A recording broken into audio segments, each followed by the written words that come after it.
What's up everybody, my name is Jack Pittman, and in this 2-minute tutorial I'm going to show you how to do category keyword research with a website called answerthepublic.com.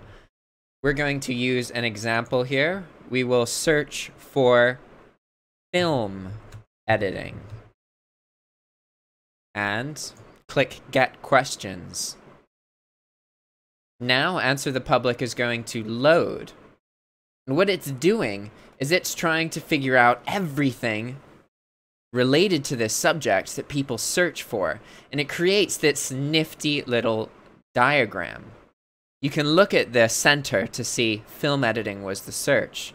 So then it finds searches related to how film editing is done. So you can see, if we look closer, it presents them. You can see how to get into film editing, how to use film editing software, how to describe film editing, how to study film editing. And then if we look at which, for example, which film editing, what film editing to do, what film editing software, which laptop for film editing, which is best.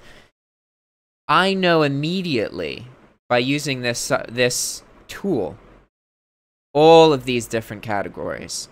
You can create so much content so easily because these aren't just things that I'm thinking about. These are things people are searching for. And that's only the beginning. That it also does propositions and more. There's even more information. This tool is incredibly useful, and I encourage you to use it. Ciao.